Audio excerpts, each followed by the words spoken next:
Before the world knew his name, before the rings, before the greatness, there was a boy who was told he was not good enough. Michael Jeffrey Jordan was born on February 17, 1963, in Brooklyn, New York. He was not the tallest, he was not the strongest, he was not the most talented, but he hated one thing more than anything else: losing. Father's shadow, his father James Jordan, was a strict man, a competitor, a teacher of discipline. In that house, winning mattered, and Michael's older brother was better than him. Every loss burned, every defeat stayed. Or the rejection, high school tryouts, Michael walked in confident, certain. When the list was posted, he searched for his name. It wasn't there, cut. For the moment that changed everything, he sat alone, in the locker room, tears in his eyes, anger in his chest. The world had spoken. You are not good enough. The promise that night, Michael Jordan made a promise, not to the world, to himself. I will never, ever let this happen again. Obsession begins from that day forward. He trained when others slept. He stayed when others left. Pain became normal. Exhaustion became routine. Quitting was never an option, a dangerous mindset. Something changed inside him. Not confidence, obsession. If I work harder than everyone else, no one can stop me. The quiet return the next season. He made the team. No celebration, no smile, because this was not the goal. This was only the beginning. But hard work alone does not create legends. College basketball, the NBA, and the world's biggest stage were waiting, and they were not ready. Talent opens the door, but pressure decides who walks through it. Michael Jordan arrived at the University of North Carolina. The court was faster, the players were stronger, the expectations were heavier. He was no longer special. He was just another freshman. 1982, NCAA championship game. The score was tied, the clock was dying. The coach trusted a freshman, Michael Jordan. He rose, calm, balanced, and released the shot. Swish! North Carolina were champions. In that moment, the world noticed.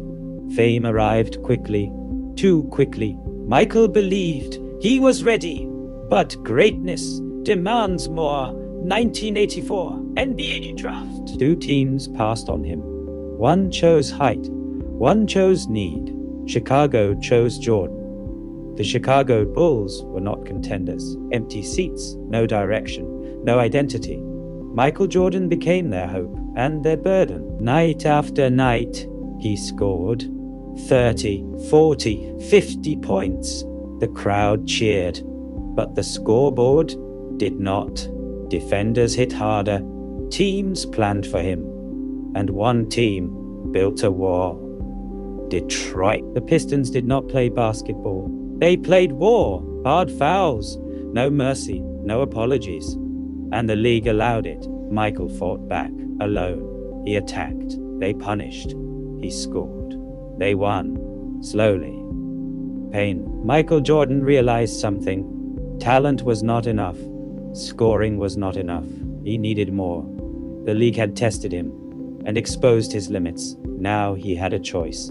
Change or remain alone. Greatness is not born. It is learned.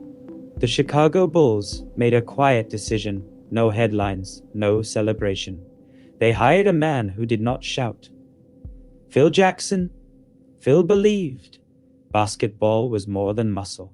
It was rhythm, balance, trust. Michael Jordan did not believe him. Phil introduced the triangle offense. No constant isolation, no single hero, ball movement, shared responsibility. For Jordan, this felt like surrender. Practices became battles. Jordan demanded control. Phil demanded patience. Voices rose. Silences followed. But something changed. The team improved, not because Jordan scored more, but because others did. Pippen, Grant, role players. The Bulls were becoming dangerous. Playoffs, Detroit Pistons, the same enemy, the same pain, but not the same Jordan. He trained differently. More muscle, more endurance, less anger. He no longer charged blindly. He waited. 1991, Eastern Conference Finals, Bulls, Pistons. Jordan attacked. but also passed. He trusted. He adapted. The Pistons were confused. Their wall was cracking. Game after game, Chicago dominated. In the final moments, Detroit walked off the court. No handshake. It was not disrespect. It was surrender. The Bulls reached the finals. Their opponent, Magic Johnson. The past meeting the future. Jordan drove to the rim. Right hand, then switched. Left hand layup. It wasn't just a basket. It was a statement. The Bulls won. Michael Jordan fell to the floor. Tears, relief, release. He was a champion. The league had a new king. But kings do not stop. They expand. Winning had changed him. But fame was about to test him, and the crown was heavy. Winning changes everything, but it also takes something away. By 1992, Michael Jordan was no longer just an athlete. He was a symbol. Every move watched, every word recorded. There was no escape. NBA Finals, Chicago versus Portland. Game 1. 6 three-pointers in one half. Jordan looked at the crowd and shrugged, as if to say, this is easy. The Bulls repeated. Then came 1993. Another finals, another opponent, another victory. 3 championships, MVP trophies, global fame. But inside, Michael Jordan felt nothing. Cameras followed him everywhere. Hotels, restaurants, casinos. He could not breathe. He could not be human. Stories spread. High-stakes games, large bets. Jordan spoke honestly. I gamble. I don't lose control. The truth no longer mattered. Narratives were written. And the pressure kept building. July 1993, a call that changed everything.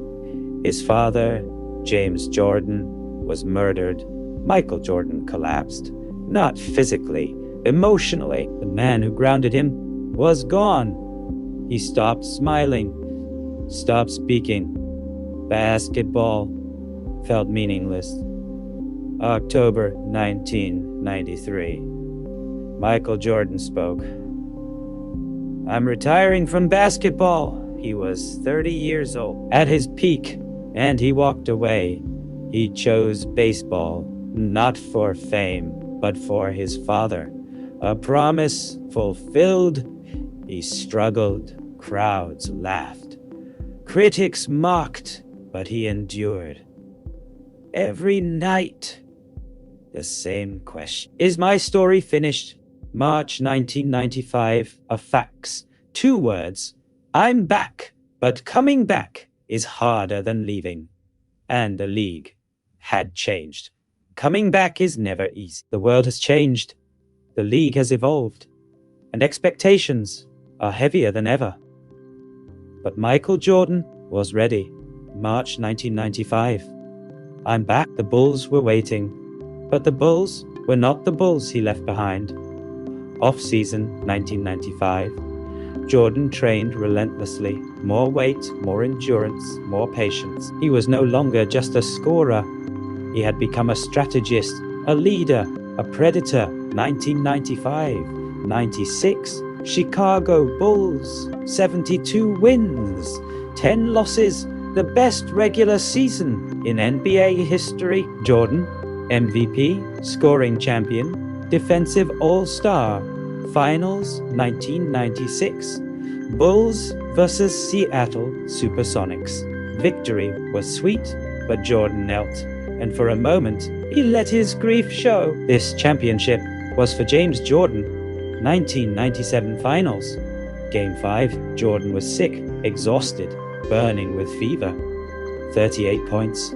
A team on his back, victory in the face of pain. This was no longer just skill, it was sacrifice. 1996, 1997, 1998. 6 championships, 6 finals MVPs. Perfect record in the finals. No one had ever dominated like this. No one would again. 1998 Finals, Game 6, Utah Jazz. Jordan had the ball. Time ticking down. Defender in front. He dribbled, faked, jumped. Swish! The Bulls win. The dynasty cements itself. After that moment, he left the game once more. No speeches, no fanfare, just quiet. A final bow for a lifetime of greatness. 6 rings, 6 finals MVPs, countless moments of brilliance. But the true legacy, the Mamba mindset before Kobe, the relentless pursuit of perfection, the standard for all athletes, forever unmatched. Limits, like fears, are often an illusion. This was not just a basketball career. It was a life defined by obsession, by passion, by an unyielding will. Michael Jordan, not just a man, but a standard, a legend, a GOAT.